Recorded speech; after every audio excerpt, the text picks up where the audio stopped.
शिव महापुराण वर्णन करती है किसी भी छठ के दिन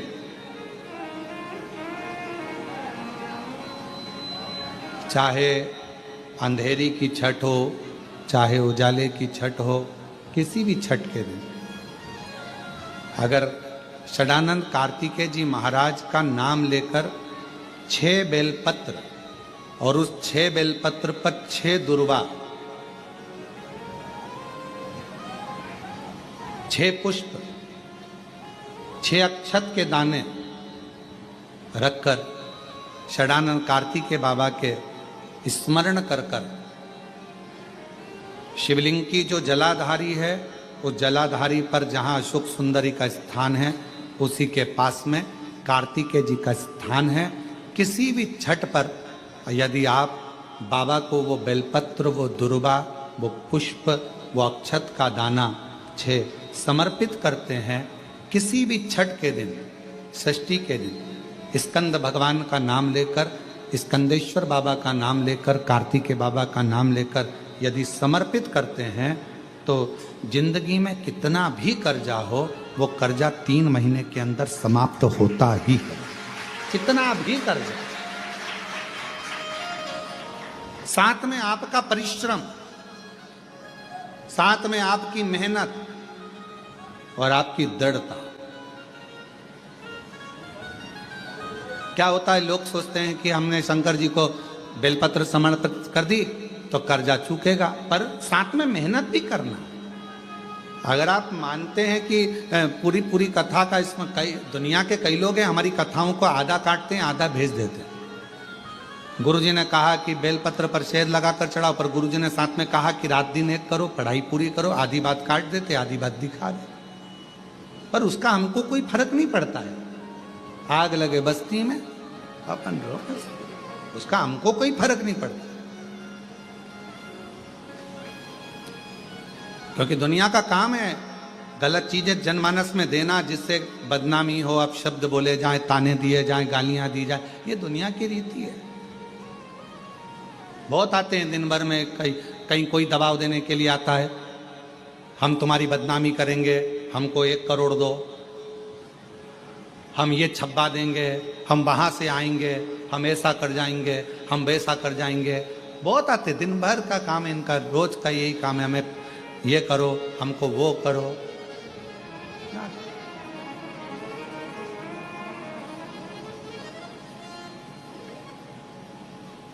शिव तत्व है। दबाव देने वाले ढेर मिलेंगे, अपशब्द कहने वाले ढेर मिलेंगे, ताना देने वाले ढेर मिलेंगे, पर आप अपनी पूर्ण ऊर्जा के साथ में शिव महापुराण की कथा कहती है।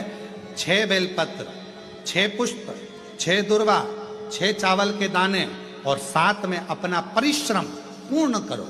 छठ के दिन स्कंद भगवान का नाम लेकर, स्कंदेश्वर का नाम लेकर भगवान शंकर के जलाधारी पर समर्पित करो, शिव जी से प्रार्थना करो और अपनी मेहनत को 4 चांद लगाओ। कर्जा चूकेगा जरूर, समाप्त जरूर। कर्जा का मतलब ये नहीं है कि आप कर्जा करे हो तो मेरे से बन नहीं रहा, मेरे प्राण छूट जाए तो अच्छा, मैं तो मर जाऊं, मैं टेंशन में हूं, मैं डिप्रेशन में हूं, बहुत परेशान हो गया, ऐसा हो गया। ना ना, दुख आता है। जब सुख आया, सुख चले गया, तो दुख आएगा तो दुख भी जाएगा, दुख भी समाप्त होगा, उसमें क्या विचार कर। ऐसा तो नहीं है कि दुख समाप्त नहीं होगा, दुख नहीं जाएगा। सुख आया है, जब हमारे अच्छे दिन अगर समाप्त हुए हैं तो दुख भी समाप्त जरूर होगा, फिर वापस सुख आएगा। थोड़ा हिम्मत, थोड़ा धैर्य, थोड़ा हृदय पर भाव एकाग्रित करो कि नहीं नहीं, मेरा शंभु, मेरा शंकर, मेरा त्रिकालदर्शी, मेरा कैलाशी, मेरा अविनाशी, मेरा शिव मेरा दुख काट। आज स्कंद षष्ठी है, आज के ही दिन, स्कंद षष्ठी के ही दिन एक बेलपत्र, एक दुर्वा, एक श्वेत पुष्प, सफेद फूल, स्कंद भगवान का जो स्थान है, स्कंद भगवान का जो स्थान है उस स्थान पर एक बेलपत्र, एक दुर्वा, एक श्वेत पुष्प चढ़ाकर जल की धार को स्कंद बाबा पे समर्पित करते हुए शिवलिंग पर अगर समर्पित किया जाता है तो कितना भी, चाहे परिवार में विवाद चल रहा हो, चाहे परिवार में विवाद चल रहा हो, चाहे रिश्तेदारों में विवाद चल रहा हो, चाहे आपस में विवाद चल रहा हो, स्कंद षष्ठी के दिन अगर जल स्कंद भगवान का नाम लेकर समर्पित किया जाता है आज के दिन, तो परिवार में वापिस प्रेम बढ़ जाता है और परिवार टूटने से बच जाता है। इतना नियम स्कंद षष्ठी का, इतना क्रम शिव महापुराण के अंतर्गत है। आप सभी बड़े धनभागी हैं, बड़े किस्मत वाले हैं और बड़े भाग्यशाली हैं। शिव जी की बड़ी कृपा आप सभी पर है। आज शनिवार का दिन है। पीपल के पेड़ के नीचे जाना और उस पीपल के वृक्ष के नीचे जाकर चींटियों को दाना देना, चींटियों को भाग देना और साथ में जल का सींचन कर आना। माता प्रसूति ने जितने बच्चों को जन्म दिया, 60 कन्या माता प्रसूति के गर्भ से जन्मी।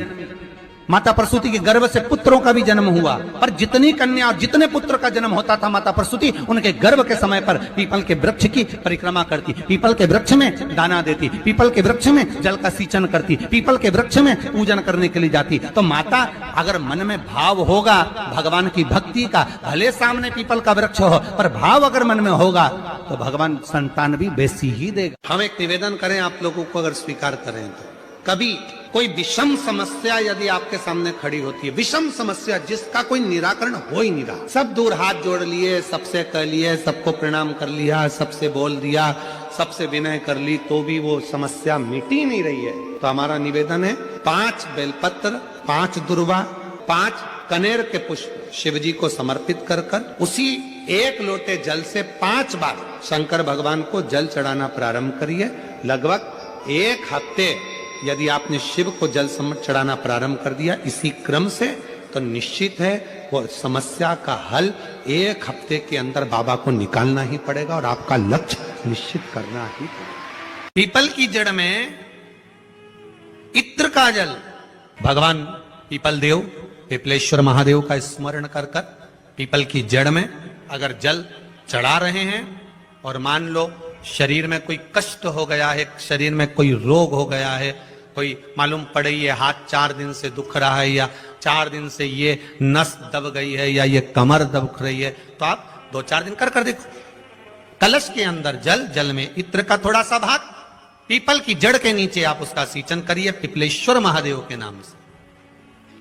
उस जल को थोड़ा सा भाग लेकर आ जाओ उसी में से जो चढ़ाया है, और उस स्थान पर जहां कष्ट है उसको लगाना पड़ेगा। नारायण ने बोला, लक्ष्मी आज शनिवार का दिन है जिस दिन अपन इस दरिद्रता से मिलने के लिए पीपल के पेड़ के नीचे आए हैं। हिंदू धर्म में ये दिन पीपल के वृक्ष के लिए पूजनीय होगा। जो भी शनिवार के दिन पीपल के वृक्ष की पूजन करेगा, दूध चढ़ाएगा या मिष्ठान का भोग लगाएगा, लक्ष्मी और नारायण उसके घर में प्रवेश कर जाएगा। लक्ष्मी और नारायण उसके घर में प्रवेश करेगा, इसलिए नियम बनाया। कौन से दिन का? शनिवार।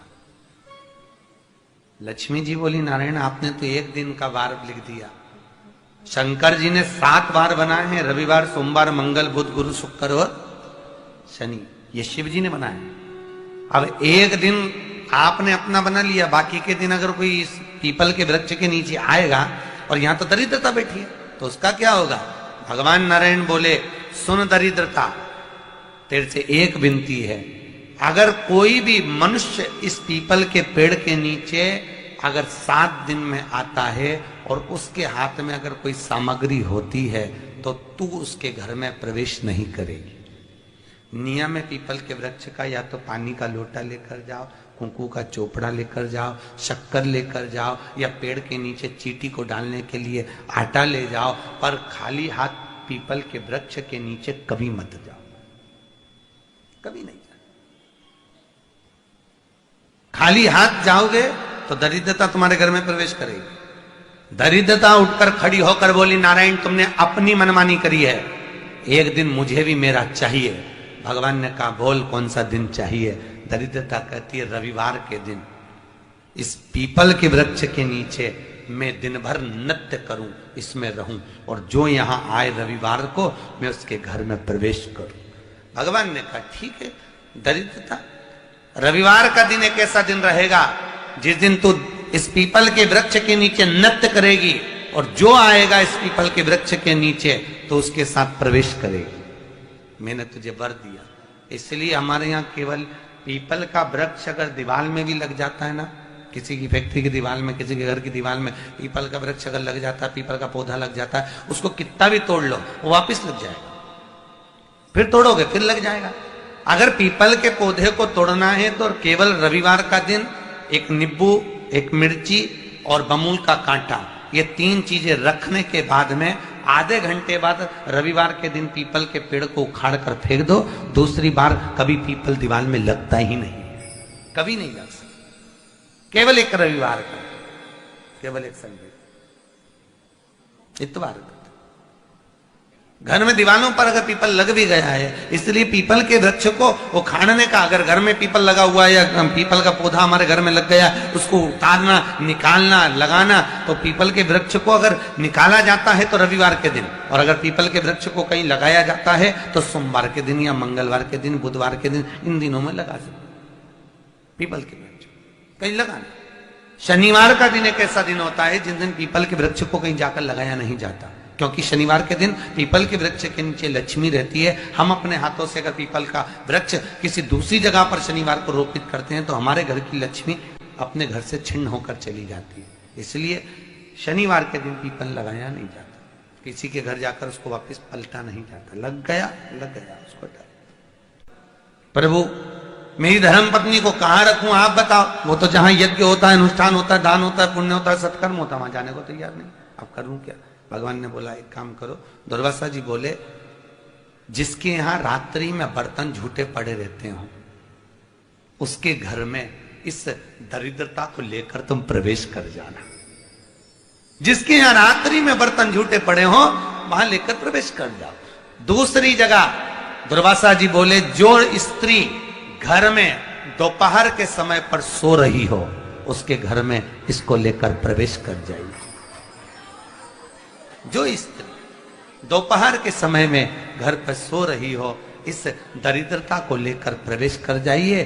तीसरा, जिसके यहां पर दरवाजे पर कांटे वाले पौधे लगे हों उस घर में इस दरिद्रता को लेकर प्रवेश कर जाइए। दरिद्रता, कितनी सुंदर बात कही है। दाता और विधाता, कौन कौन? दाता और विधाता। लक्ष्मी और दरिद्रता के सगे भाई हैं। कौन कौन? दाता और विधाता। दाता को फिटकरी प्रिय है, विधाता को नमक प्रिय है। ये दोनों हमेशा लक्ष्मी को और दरिद्रता को दोनों को समझाते थे, दोनों में प्रेम बढ़ाते थे। आज भी हिंदू धर्म की रीति है। यहां तो ठीक है, जिसके यहां पर भी अगर थोड़ी सी भी परेशानी होती है, थोड़ा सा क्लेश होता है, अशांति होती है, लक्ष्मी नहीं दिख रही हो, काम नहीं बन रहे हो, बहुत प्रयास करा जा रहा हो और हमारा कार्य नहीं होता, तो क्या करते हैं? फिटकरी और नमक को पानी में डाल देते हैं और घर में पोछा लगा देते हैं। आप लोगों ने आजकल फेसबुक पे भी पढ़ा होगा, व्हाट्सएप पे भी पढ़ा होगा। तो क्यों लिखा उसमें? उसका कारण ही केवल रहता है कि दाता और विधाता की प्रियता उसमें। माता ख्याति के जो 4 बच्चे हुए इसमें जो 2 लड़के हैं, दाता और विधाता, उसकी प्रियता उसकी पूर्णता उस। अब दुर्वासा जी बोले अपनी धर्म पत्नी को वहां लेकर, जहां कांटेदार पौधे लगे हों वहां पर लेकर प्रवेश कर जाइए।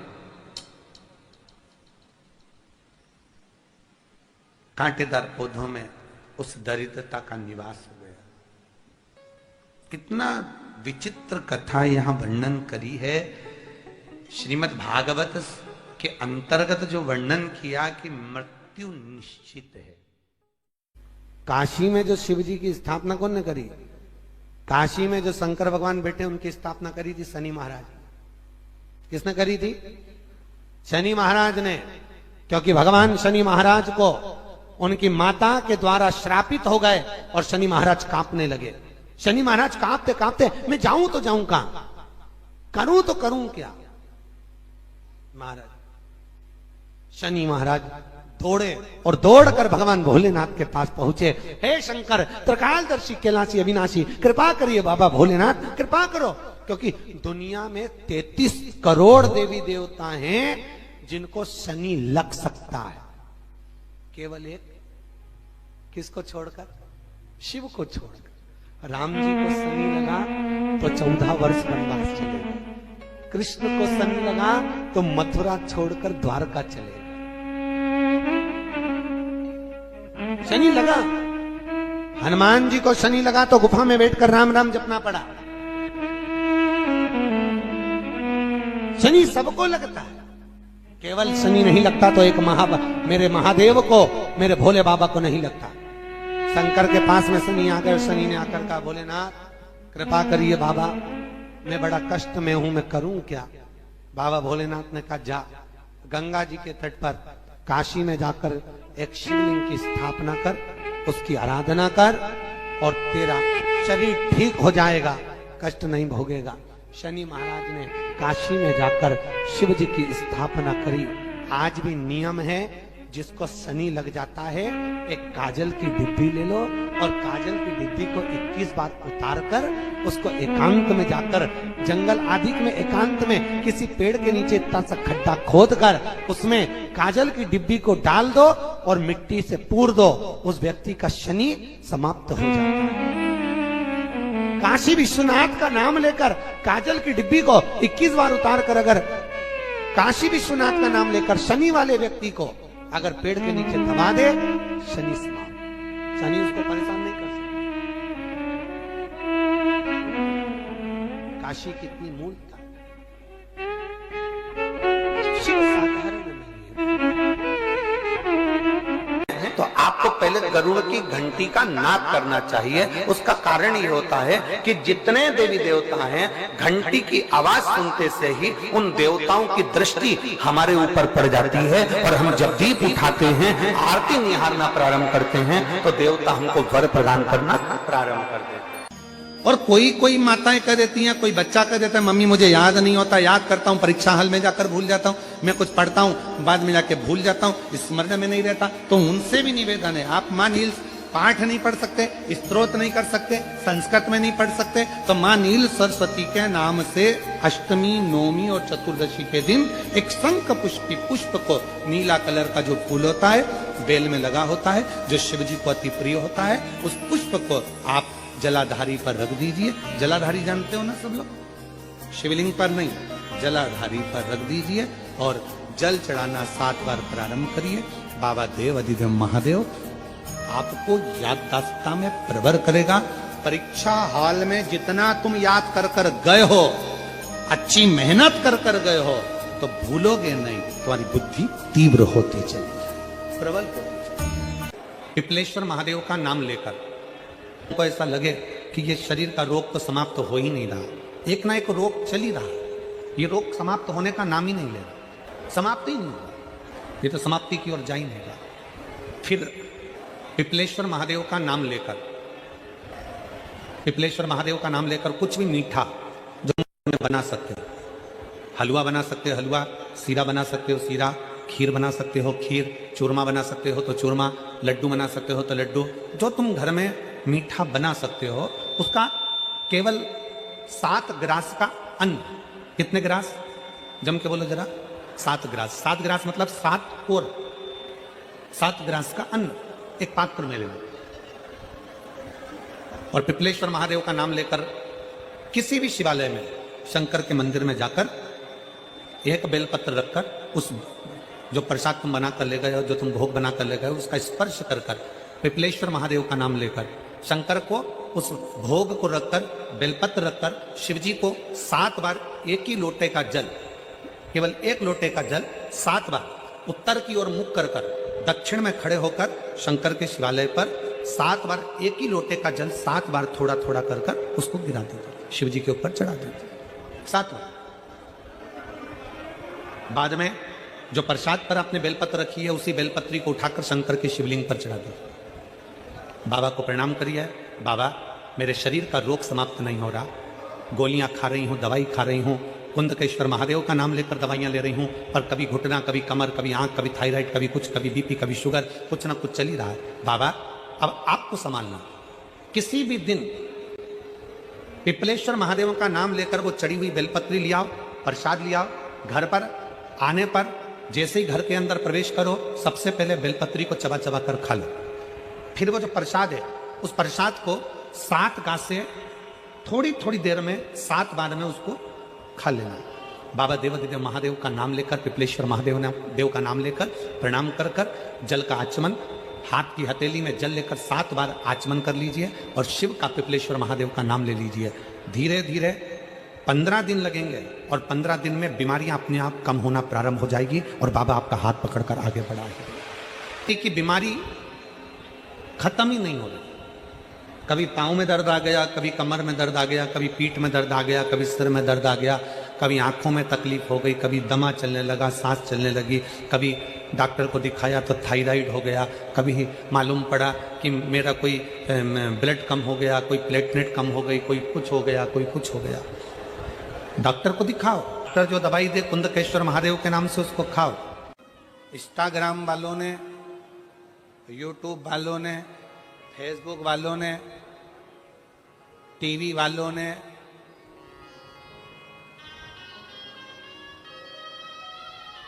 जितना फेसबुक है, जितना टीवी है, जितना इंस्टाग्राम है, जितनी सोशल मीडिया है, इन्होंने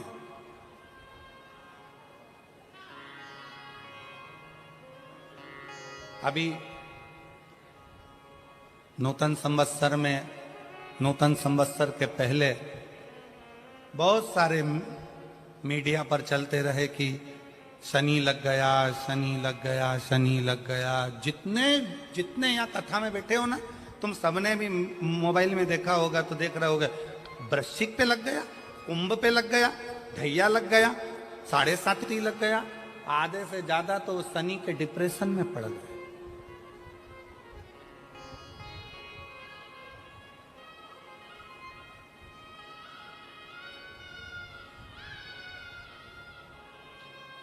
अरे भाई, शिव महापुराण की कथा को उठाकर देखिए। दुनिया के लोगों को शनि लगता है, शनि को शंकर लगता है।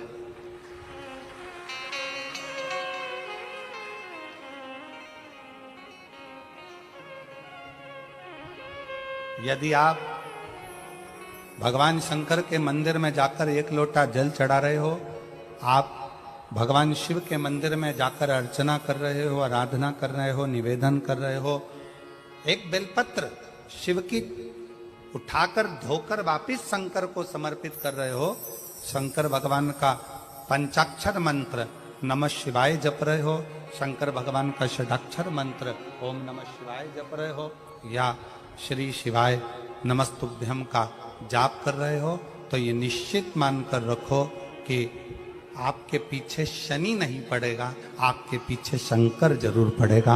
और शंकर जब हमारे पीछे पड़ेगा तो हमारा उद्धार अपने आप करेगा। शिव शिव है, शंकर शंकर।